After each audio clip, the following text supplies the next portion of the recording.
परमेश्वर के नाम की महिमा हो। परमेश्वर के कुछ वचनों को देखेंगे, उसे समझने का प्रयास करेंगे।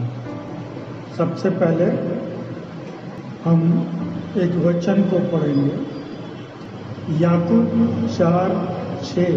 याकूब 4:6 वरन वह और भी अधिक अनुग्रह देता है, इसलिए कहता है परमेश्वर घमंडियों का विरोध करता है पर दीन लोगों पर अनुग्रह करता है। ये परमेश्वर का जो वचन है वो एक मनुष्य के स्वभाव पर है। घमंड मनुष्य का एक स्वभाव होता है और हम इसे समझ नहीं पाते। घमंड कभी भी किसी भी रूप में आ जाता है, उसका कारण कुछ भी हो सकता है।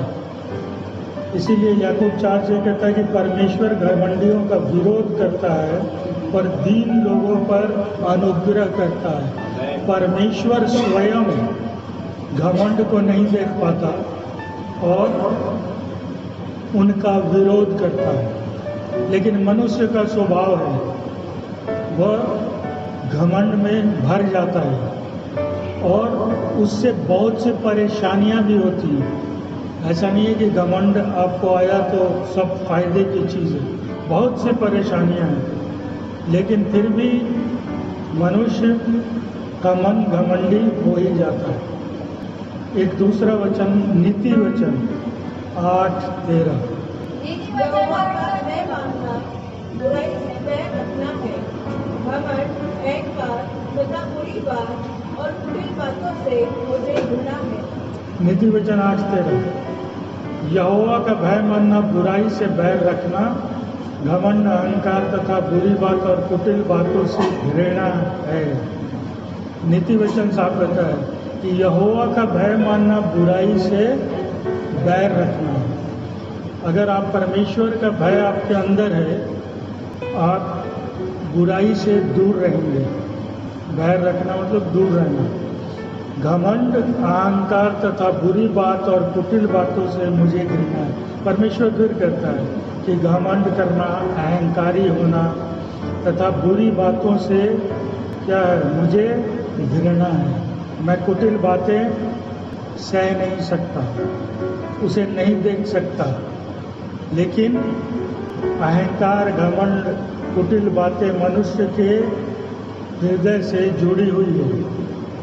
वो अक्सर ऐसी बातें उनके अंदर पाई जाती है और ये सिर्फ संसार नहीं, विश्वासियों का जीवन में भी कभी कभी अहंकार और घमंड स्थान ले लेता है जो हम समझ नहीं पाते। लेकिन परमेश्वर कहता है कि मैं ऐसी बातों से घृणा करता हूँ। मैं घमंडियों का विरोध स्वयं करता हूँ। अब आप खुद सोच कर देखिए, जिस चीज़ का विरोध परमेश्वर स्वयं कर रहा है वो अगर हमारे अंदर है तो हमारी स्थिति क्या होगी? हम कैसे लोगों में होंगे, कैसे विश्वासी में होंगे कि परमेश्वर स्वयं हमारे विरोध में खड़ा हो जाए और हम कहें कि हम तो विश्वासी हैं, क्योंकि हमें पता नहीं है। घमंड की एक बहुत बड़ी खूबी होती है, घमंड आपको कभी ये महसूस ही नहीं होने देता कि आप गलत हैं। घमंड हर बार कहेगा कि आप सही हैं, आप जो कर रहे हो वही सही है। और इसलिए घमंडी मनुष्य को ये लगता ही नहीं कि वो गलत कुछ कर रहा है, क्योंकि जब घमंड आ जाता है वो अंदर से शैतान कहता है तू सही काम कर रहा है। लेकिन विश्वासी ये जानते हैं कि अगर मैं घमंड में भरा तो परमेश्वर मेरे विरोध में हो जाएगा, फिर मैं विश्वासी नहीं रह पाऊंगा, क्योंकि मेरा परमेश्वर ही मेरे विरोध में खड़ा है। हम इस बात को नहीं समझते, लेकिन परमेश्वर कहता है मुझे इससे घृणा है, मैं नफरत करता हूँ घमंडियों से, मैं उनका विरोध करता हूँ। लेकिन ऐसा होता है। आपने बहुतों विश्वासियों को देखा होगा जो घमंड और अहंकार में आए, भर गए और उसके बाद क्या हुआ, उनका पतन हो गया, वो नीचे गिर गए। जितनी तेजी से परमेश्वर के प्रेम और विश्वास में वो ऊपर उठे थे, उससे ज़्यादा तेजी से वो वापस नीचे गिर के फिर से संसार में चले गए। कारण उनके समझ में नहीं आया, क्योंकि मैंने जैसा कहा, घमंड हरदम ये कहता है कि आप सही हो। उन्हें लगा मैं तो सही काम कर रहा था, फिर ऐसा क्या हुआ। लेकिन उन्हें पता नहीं है कि उन परमेश्वर जिसके विश्वास में वो ऊपर उठे थे, जिससे सब कुछ पाया था, वही अब उनके विरोध में खड़ा है। हमें ऐसा कुछ भी नहीं करना। जो परमेश्वर ने दिया, जैसा दिया, हम जैसे हैं वैसे रहेंगे। परमेश्वर वहीं से उठाता है। इसलिए परमेश्वर कहता है कि तुम जैसे हो वैसे रहो। समय आने पर आपने बाइबल में पढ़े हैं कि परमेश्वर ने लोगों को उठा के कहाँ से कहाँ पहुँचाया। वो आपको उठाएगा, पहुँचाएगा। आपको धीरज चाहिए। हाँ, आपने देखा मूसा जंगल में 40 साल भागा, उसके बाद परमेश्वर ने उसे अपने काम के लिए चुना। उसमें वक्त लग सकता है, समय लग सकता है, लेकिन हम चाहते हैं तुरंत। लेकिन परमेश्वर अपनी योजना के अनुसार हर कार्य को पूरा करता है। इसलिए वो कहता है कि तुम कभी अहंकारी मत होना, घमंडी मत होना, बुरी बात और कुटिल बातें मत बोलना, क्योंकि मैं तब घृणा करता हूँ। फिर वो आपको क्या उठाएगा? क्योंकि आप जिस चीज़ से वो पसंद नहीं करता, वो खूबियों को आप अपने अंदर समेटे हुए, आपको लग रहा है ये अच्छी चीज़ है।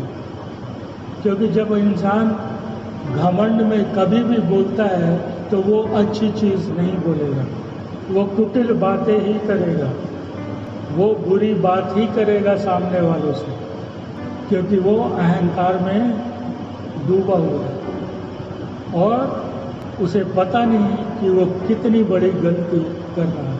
खास करके मैं विश्वासियों के लिए कह रहा हूँ, उन्हें पता नहीं वो क्या कर रहे हैं, किसे अपने विरोध में खड़ा कर रहे हैं।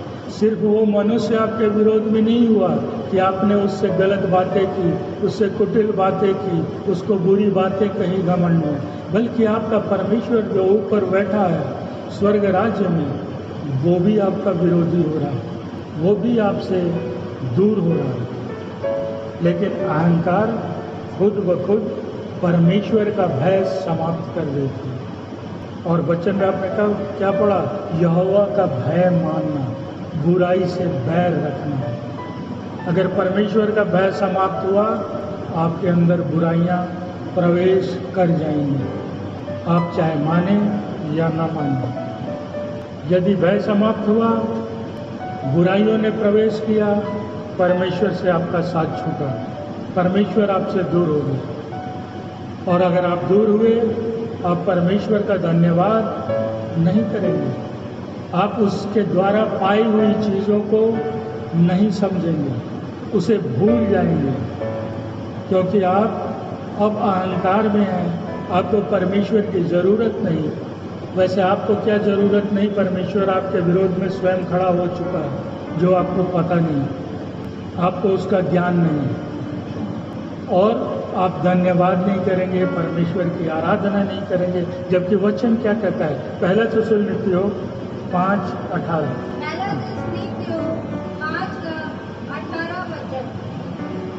प्रत्येक परिस्थिति में धन्यवाद दो, क्योंकि मसीह यीशु में तुम्हारे लिए परमेश्वर की यही इच्छा है। जबकि वचन क्या कहता है? प्रत्येक परिस्थिति में धन्यवाद दो, क्योंकि मसीह यीशु में तुम्हारे परमेश्वर की यही इच्छा है कि हम परमेश्वर का धन्यवाद चाहे किसी स्थिति, किसी परिस्थिति में हो करें। लेकिन जैसा आपने ऊपर पढ़ा कि जैसे आपके अंदर घमंड आता है, आप क्या करते हैं? परमेश्वर का भय आपके अंदर समाप्त हो जाता है, आप परमेश्वर से दूर हो जाते हैं, आप उसकी स्तुति, आराधना, धन्यवाद नहीं करते, क्योंकि अब आपको घमंड ने इतना आगे बढ़ा दिया है संसार की तरफ कि आप उसका धन्यवाद नहीं करेंगे। और वचन में परमेश्वर कहता है कि प्रत्येक परिस्थिति में धन्यवाद दो। चाहे कोई भी स्थिति जीवन में स्थिति बदलती रहती है, एक स्थिति कभी नहीं रहती। हर समय उतार चढ़ाव जीवन में आते रहते हैं, लेकिन परमेश्वर कहता है कि उस उतार चढ़ाव में भी तुम्हें धन्यवाद करना चाहिए। क्यों करना चाहिए? क्योंकि अगला उसका वचन क्या बताता है, वो जो उसके अगली लाइन है, क्योंकि मसीह यीशु में तुम्हारे परमेश्वर की यही इच्छा है, किसी मनुष्य की ये इच्छा नहीं है। आप जिस परमेश्वर पर विश्वास करते हैं, उस परमेश्वर की इच्छा है कि आप किसी स्थिति में क्यों न हो, आप परमेश्वर का धन्यवाद करें, उसके धन्यवादी बने। और यही कारण है कि जब हम नहीं करते धन्यवाद, तब हम मांगते हैं और पाते नहीं हैं, क्योंकि जो उसने दिया उसकी जिम्मेदारी ही हम नहीं उठा पा रहे।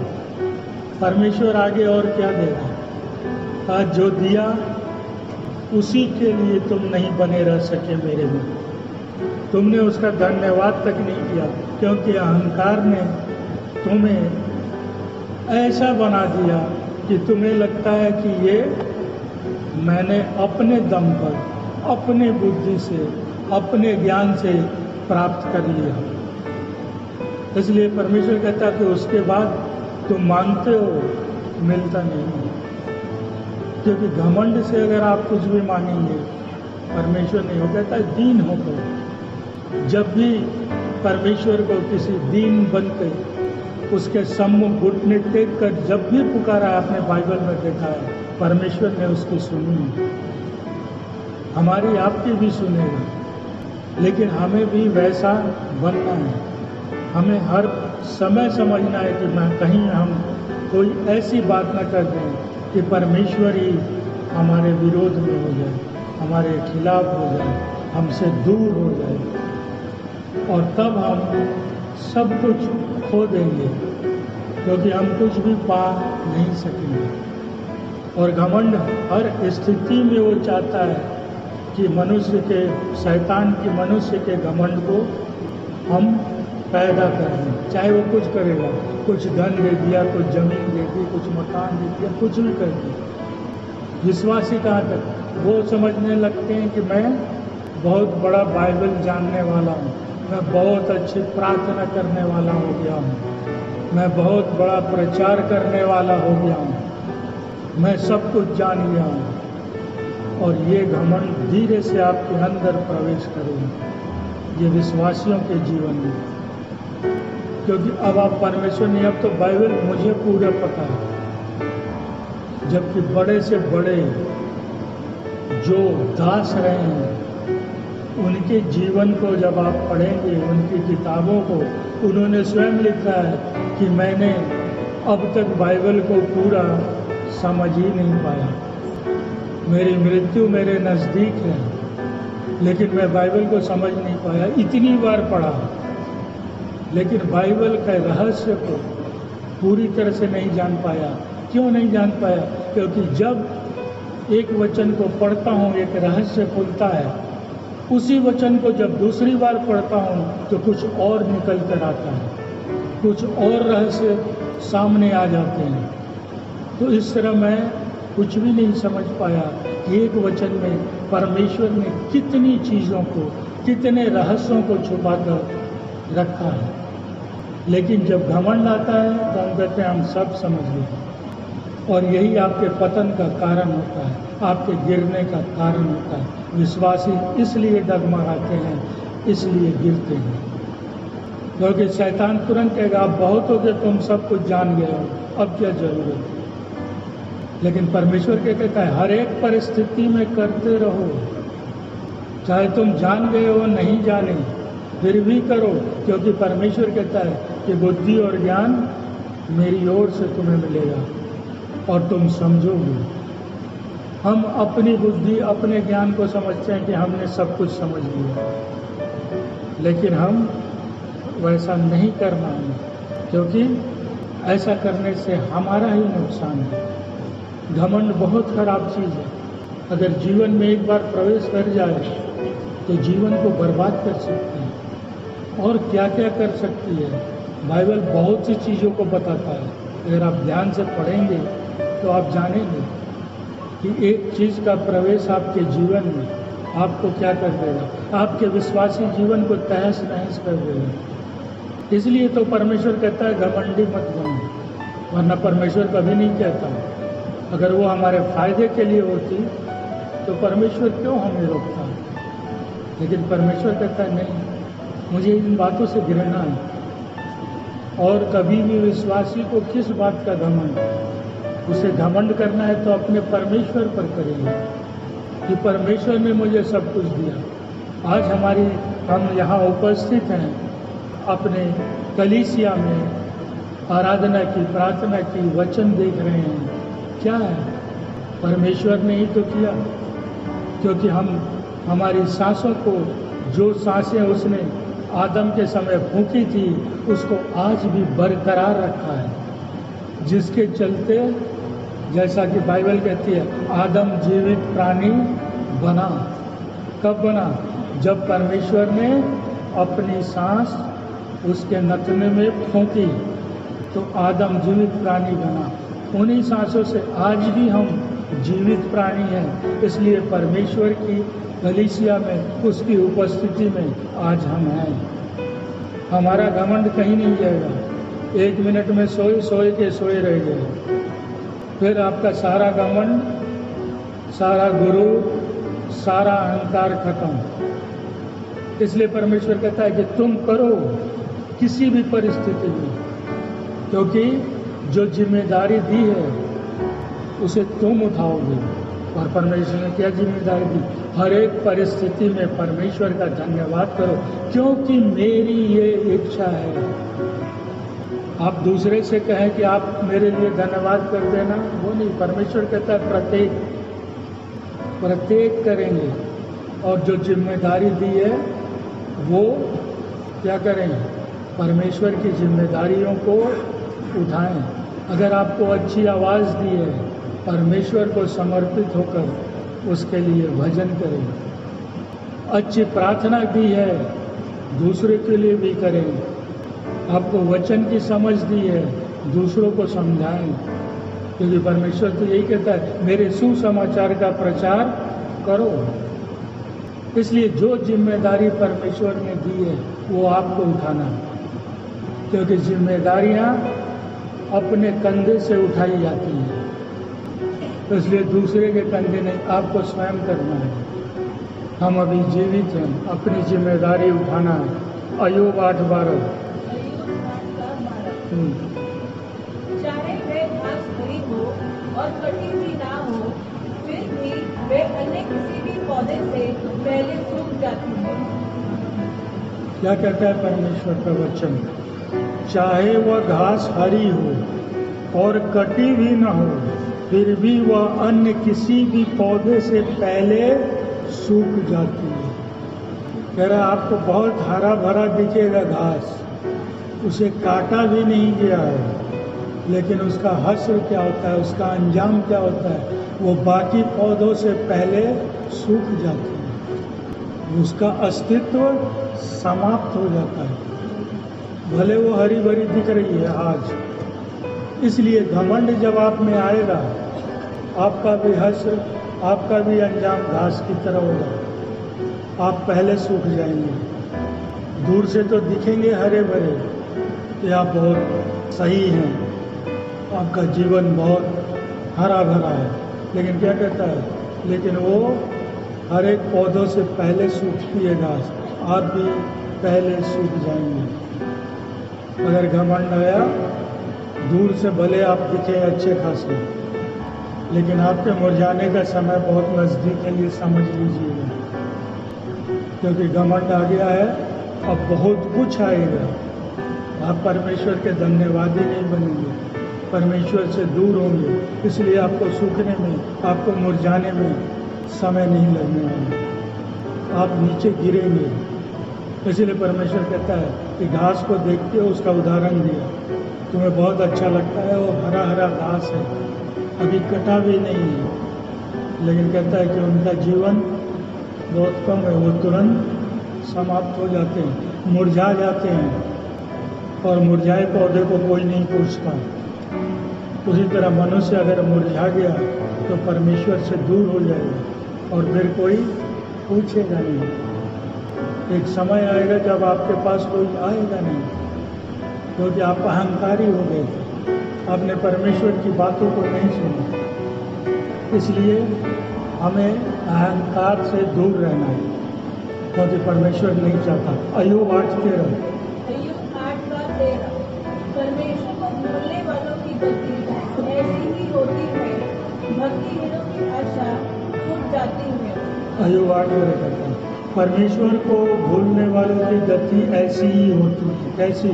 जैसे घास की होती है, हरे घास की, वो पहले मुरझा जाता है।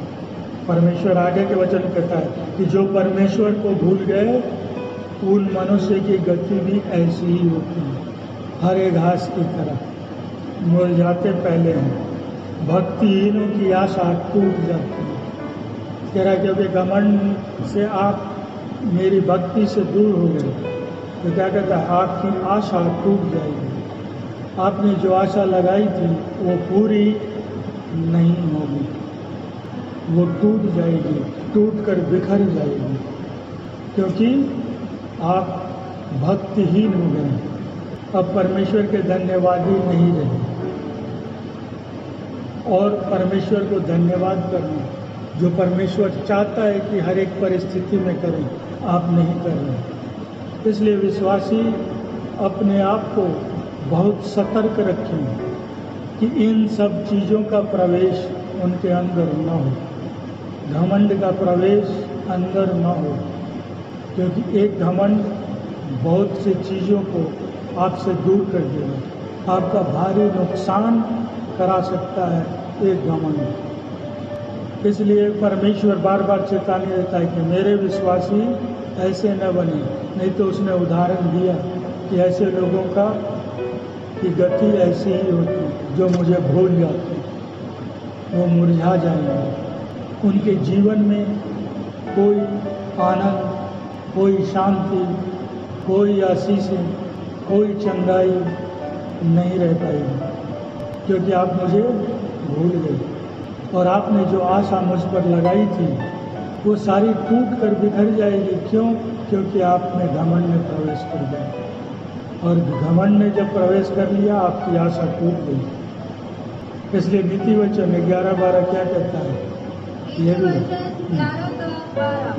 2 नीति वचन 11:2 जब अभिमान आ जाता है तो अपमान भी आता है, पर नम्र लोगों में बुद्धि होती है। नीति वचन कहता है जब अभिमान आ जाता है तो अपमान भी आ जाता है, नम्र लोगों में बुद्धि होती है। आपको पता नहीं, आपने सोचा मैं घमंड आप में प्रवेश कर गया तो क्या होगा। घमंड अपने साथ अपमान को लेके आता है, वो कभी अकेला नहीं आता। वचन कहता है जब अभिमान आता है तो अपमान भी आता है। अगर घमंड आपके अंदर आ गया तो आप निश्चित जान ले आपका अपमान भी होना निश्चित है, तय है कि आपका अब अपमान का दिन भी निकट आ गया, आप अपमानित होंगे, क्योंकि घमंड अकेला नहीं आता, अपमान को लेकर चलता है। वही वचन कहता है कि जब अभिमान आ जाता है तो अपमान भी आता है, और नम्र लोगों में बुद्धि होती है। तरह जो नम्र है उनमें बुद्धि होती है, वो अभिमान को प्रवेश नहीं करने देते, वो अपमानित नहीं होंगे, वो लज्जित नहीं होंगे। लेकिन अभिमानी व्यक्ति जब आ गया, उसके अंदर अभिमान ने प्रवेश कर गया, तो आप समझ जाएं कि अब आपके लज्जित होने का समय काफ़ी नज़दीक है। इसलिए अपमान से बचें, क्योंकि अपमान आपको परमेश्वर का विरोधी बना देता है। आप परमेश्वर से दूर हो जाते हैं, आप परमेश्वर के धन्यवादी नहीं रहते, और क्या कहता है आपको लज्जित होना पड़ता है। इसलिए इससे अच्छा है कि हम एक अभिमान को छोड़ दें, फिर बाकी सारी चीज़ें सही जगह पर रहेंगी। इसलिए विश्वासियों के अंदर ये नहीं होना चाहिए। और क्या होता है अभिमान होने से? नीति वचन 16:18। नीति वचन 16:18 विनाश से पहले घमंड होता है और ठोकर खाने से पहले गर्व होता है। नीति वचन 16:18 कहता है विनाश से पहले घमंड होता है। अगर घमंड आ गया तो समझ लीजिए कि आपका विनाश नज़दीक है, क्योंकि विनाश से पहले घमंड आता है। अब आपका विनाश निश्चित है, क्योंकि घमंड ने आपके अंदर प्रवेश किया है। और घमंड का, अभिमान का रिजल्ट, परिणाम क्या होता है? आपका विनाश। आप बर्बाद हो जाएंगे, खत्म हो जाएंगे, अपमानित होंगे, विनाश भी आपका निकट आ चुका है। आगे क्या कहता है? और ठोकर खाने से पहले गर्व होता है। जब आप गर्व करते हैं, घमंड करते हैं अपने आप पर, तो कहता है कि आप समझ लो कि अब ठोकर खाना है, अब तुम गिरने वाले हो, और गिरोगे, संभालने वाला कोई नहीं मिलेगा। क्योंकि जो परमेश्वर के विश्वासी हैं, जो इनसे दूर हैं, उनके लिए परमेश्वर कहता है मैं तेरा दाहिना हाथ पकड़े हुए तुझे संभाले रहूँगा।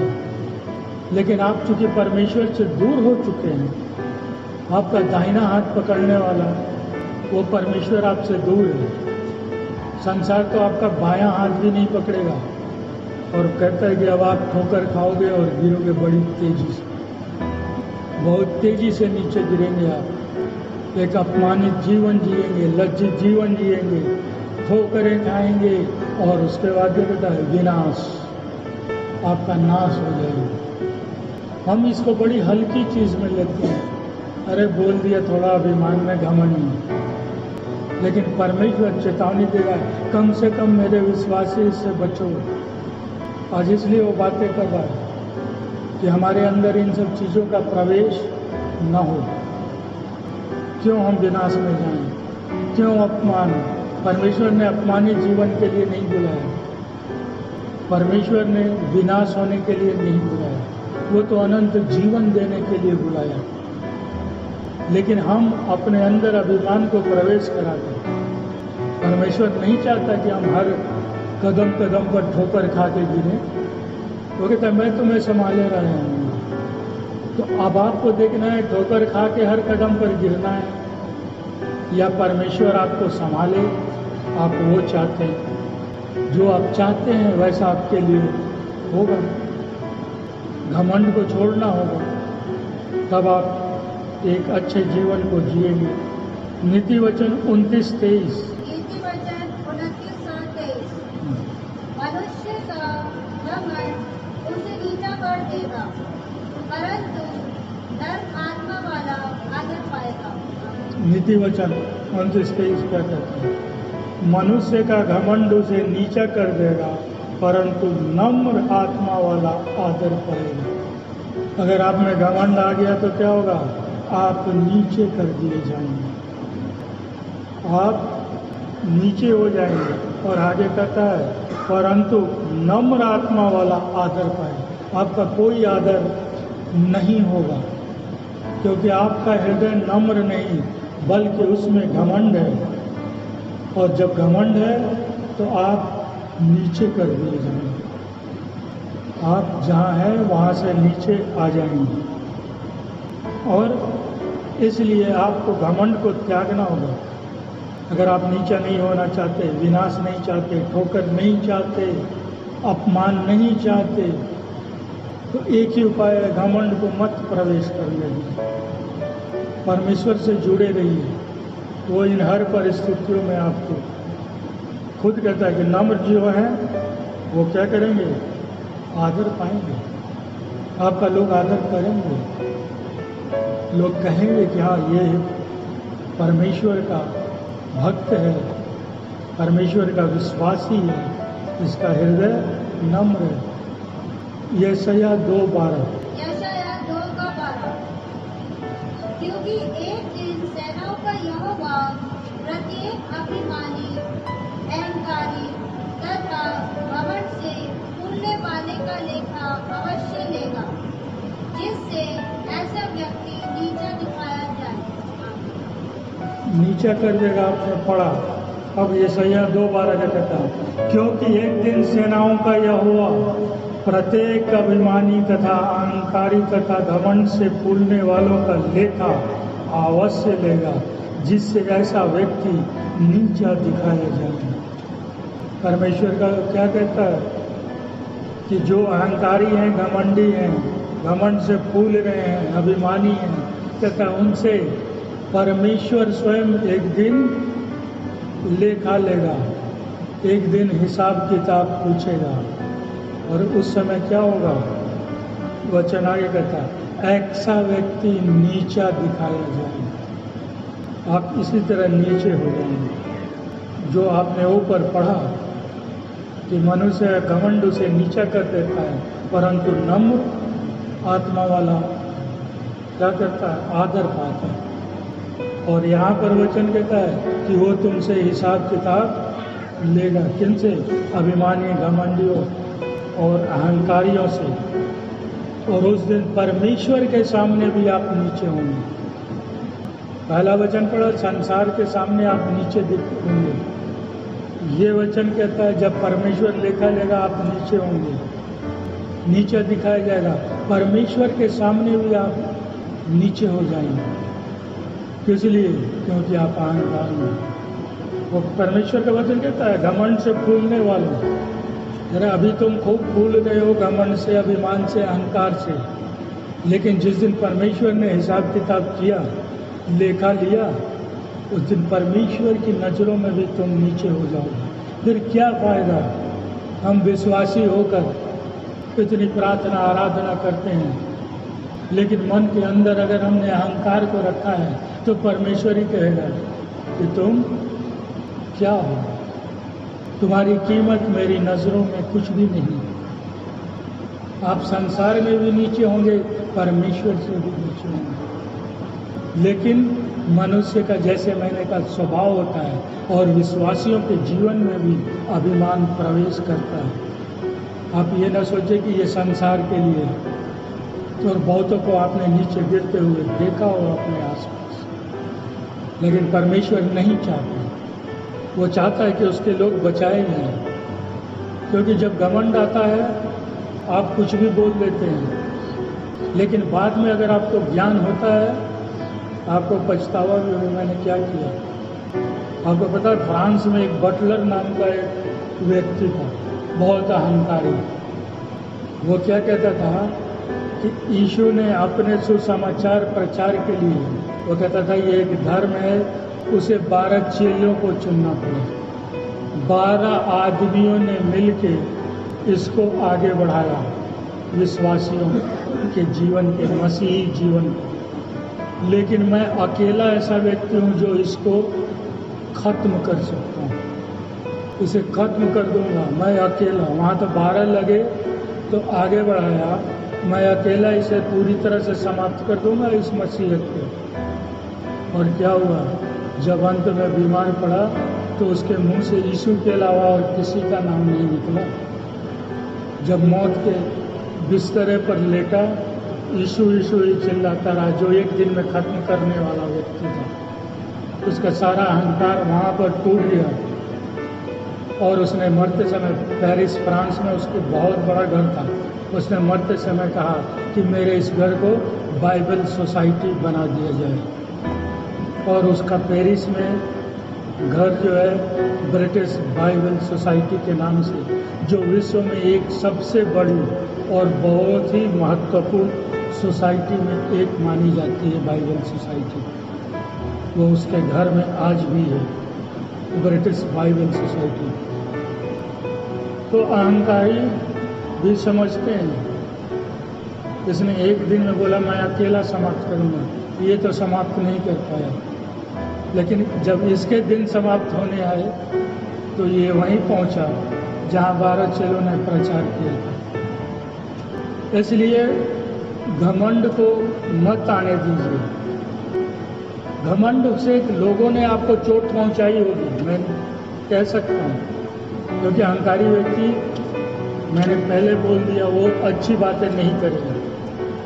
हो सकता है कोई व्यक्ति अहंकार में भर के आपको भी चोट पहुंचाई हो, आपको भला बुरा कहा हो, आपको गलत कहा साबित किया हो, कुछ भी हो सकता है अहंकार में। लेकिन आपको सामने वाले व्यक्ति की बातों पर कोई फर्क नहीं पड़ना चाहिए अगर आप परमेश्वर के विश्वासी हैं, क्योंकि वचन क्या कहता है, अय्यूब 8:22, अय्यूब 8:22 वचन, जो तुझसे घृणा करते हैं उनको लज्जा का वस्त्र पहनाया जाएगा और दुष्टों का डेरा कहीं का रहने न पाएगा। अय्यूब 8:22 कहता है, जो तुझसे घृणा करते हैं उनको लज्जा का वस्त्र पहनाया जाएगा और दुष्टों का डेरा कहीं का रहने न पाएगा। आपको अगर बोला है, कुछ किया है, परमेश्वर आपको क्या कहता है? अगर आप परमेश्वर के विश्वासी हैं तो परमेश्वर कहता है, जिन्होंने तुझसे नफरत की, तुझसे घृणा की, तुझे गलत बातें बोली, कहता है क्या करता है? उन्हें लज्जा का वस्त्र पहनना पड़ेगा, उन्हें लज्जित होना पड़ेगा इस संसार में, क्योंकि उन्होंने विश्वासियों से, मेरे विश्वासियों से घृणा की, नफरत की। तो परमेश्वर कहता है उन्हें लज्जा का वस्त्र पहनना पड़ेगा और दुष्टों का डेरा कहीं न रहने पाएगा। कह रहा है जो दुष्टों का घर है, जो डेरा है, जहाँ वो इकट्ठे हैं, कल को वो भी नहीं बचेगा, वो भी नाश हो जाएगा। इसलिए आपको उन्हें, अहंकारियों को जवाब देना उन्हीं के लहजे में, उन्हीं की भाषा में, कोई ज़रूरत नहीं है। उन्हें आज आपको कहा है, कल परमेश्वर कह रहा है, वो सबके सामने इस संसार में लज्जित होंगे और तब वो समझेंगे कि मैंने क्या गलती की। लेकिन अहंकारी समझते कहाँ हैं कि मैंने क्या किया। लेकिन हम तो समझ रहे हैं, क्योंकि हमें परमेश्वर अपनी बुद्धि ज्ञान देता है। अगर हम मांगे तो वो कहता है मैं देता हूँ, बिना उलाहने के साथ। तो हम तो समझ सकते हैं परमेश्वर से बुद्धि मांग के कि प्रभु चलो उसने कह दिया, लेकिन आप निश्चिंत रहें कि परमेश्वर ने कह दिया है कि उन्हें लज्जित होना पड़ेगा एक दिन सबके सामने, छुपकर नहीं। उन्होंने आज आपको बोला, आपसे घृणा की, कल उनका समय है। इसलिए परमेश्वर ने बताया कि हरी घास कितनी भी अच्छी दिखती हो, लेकिन उसका नाश पहले होता है। और परमेश्वर को त्यागने वालों का भी हाल यही होता है, यह भी बताया। इसलिए हमें परमेश्वर को नहीं त्यागना। यिर्मयाह 13:15, सुनो और ध्यान दो, अहंकारी ना बनो, क्योंकि यहोवा ने कहा है। परमेश्वर क्या कहता है अपने विश्वासियों से? सुनो और ध्यान दो, अहंकारी न बनो, क्योंकि यहोवा ने कहा है। परमेश्वर कह रहा है कि सुनो मेरी बात और कभी अहंकारी घमंडी मत बनो, क्योंकि ये बातें मैं तुमसे कह रहा हूँ। मनुष्य नहीं कह रहा कि अहंकारी मत बनो, यहोवा कहता है मैं कह रहा हूँ। और फिर भी उसके विश्वासी अगर घमंड में है तो यहोवा की बातें आपको सुनाई नहीं दे रही। आपके कान बंद हैं अहंकार से, आपके हृदय बंद है अहंकार और घमंड से। और अहंकार घमंड आया तो बहुत सी चीज़ें पैदा हो चुकी हैं आपके अंदर। इसलिए परमेश्वर की आवाज़, उसके वचन आप तक नहीं पहुंच रहे हैं। ये भी एक कारण होता है। लोग बहुत से कहते हैं परमेश्वर का वचन मुझे नहीं पहुंच रहा मेरे तक, मैं प्रार्थना करता हूँ, इसीलिए बंद है। क्योंकि यहोवा ने कहा कि मत बनो, फिर भी हम करते हैं, फिर भी हम बनते हैं। तो हम कहाँ परमेश्वर के वचन को सुनना है? कितना अच्छा वचन कहता है, सुनो और ध्यान दो। परमेश्वर कह रहा है सुनो और ध्यान दो। आप न सुन रहे हैं न ध्यान दे रहे हैं। अहंकारी न बनो, क्योंकि यहोवा ने कहा। आप जिस परमेश्वर के विश्वासी अपने आप को कहते हैं, वो ही कह रहा है कि अहंकारी न बनो। फिर कोई कारण हो सकता है कि उसके विश्वासी अहंकारी बने। इसका मतलब आप परमेश्वर की आवाज़ को नहीं सुन रहे, आप परमेश्वर के वचन पर ध्यान नहीं दे रहे, इसलिए बहुत से रास्ते आपके लिए बंद हैं। ये कारण है, समझिए इसको। क्यों हम शिकायत करते हैं कि बहुत से रास्ते हमें दिखाई ही नहीं दे रहे? इसलिए नहीं दिख रहे क्योंकि अहंकार ने आपको अंदर कर रखा है। परमेश्वर की बातें आप तक पहुंच ही नहीं रही। परमेश्वर आपको किस मार्ग पर चलने को कह रहा है, आप किस मार्ग को चुन रहे हो, क्योंकि आपकी समझ में कुछ आ ही नहीं रहा। दूसरा कारण क्या होता है? परमेश्वर आपसे दूर हो चुका है। इसलिए परमेश्वर की आवाज़ को सुने। अगर हम परमेश्वर की बातें नहीं सुनते और क्या है, परमेश्वर हमारे विरोध में हो, हमारे से दूर हो गया हो, हमारा जीवन अब अपमानित होने वाला हो, हम विनाश के करीब हों, हम ठोकर खाने के करीब हों, हमें लज्जा का कारण बनना पड़ेगा, हमें नीचा होना पड़ेगा, क्या आपका परमेश्वर, जो प्रेमी परमेश्वर, ऐसा नहीं चाहता? इसलिए आखिरी वचन मैं दूंगा, इसे ध्यान से सुनिए और पढ़िए। यिर्मयाह 13:17। और यदि तुम इसे ना सुनो तो तुम्हारे गर्व के कारण मेरा मन मेरे हृदय के भीतर सिसकता रहेगा, और फूट फूट कर रोने के कारण मेरी आंखों से अश्रुधारा बहती रहेगी, क्योंकि यहोवा की भेड़ें बंदी बना ली गई हैं। क्या कहता है? और अगर यदि तुम इसे न सुनो तो तुम्हारे गर्व के कारण, तुम्हारे घमंड के कारण मेरा मन भीतर ही भीतर सिसकता रहेगा, क्योंकि आप नहीं सुन रहे परमेश्वर की। मेरा अंदर ही अंदर सिसकेगा, क्योंकि मैं देख रहा हूँ कि मैं इनके अब विरोध में हो गया हूँ, ये मुझसे दूर हो गए हैं, ये मेरा धन्यवाद नहीं करते, अपमान इनके नज़दीक खड़ा है, विनाश इनके नज़दीक खड़ा है, ठोकर इनके पास है, नीचे ये दिखाए जाने वाले हैं, लज्जित ये होने वाले हैं। तो ये मैं कैसे बर्दाश्त करूँ? मेरा मन अंदर ही अंदर सिसकता रहेगा, और फूट फूट कर रोने के कारण मेरी आंखों से अश्रुधार बहती रहेगी, मेरा आंखों से आंसू बहते रहेंगे। क्यों? क्योंकि ये हालत हो गई है विश्वासियों की। आज यहाँ पहुँच गए हैं कि क्या क्या इनके जीवन में होने वाला है, और ये समझ नहीं रहे। जबकि मैंने कहा था, यिर्मयाह 13:15 आपने पढ़ा है, सुनो और ध्यान दो, अहंकारी न बनो, क्योंकि यहोवा की यही इच्छा है, यहोवा ने यही कहा है। फिर भी आप हैं, तो कह रहा है मैं अंदर ही अंदर मेरा हृदय सिसकेगा, आंखें फूट फूट कर रोएंगी, अश्रुधार बहेगी, आंसुओं की धारा बहेगी, क्योंकि यहोवा की भेड़ें बंदी बना ली गई। जिसे यीशु ने अपने लहू को क्रूस पर बहाकर छुड़ाया था, वो भेड़ें एक बार फिर से बंदी बना ली गई। कारण क्या था? अहंकार और घमंड ने आपके अंदर प्रवेश किया, और आप एक बार फिर से गुलाम बन गए, बंदी बन गए। यीशु की उस लहू के, जो उसने अपना जीवन देकर बहाया क्रूस से, उसकी अहमियत, उसकी कीमत आपने नहीं समझी, और इसलिए आप एक बंदी बना लिए गए।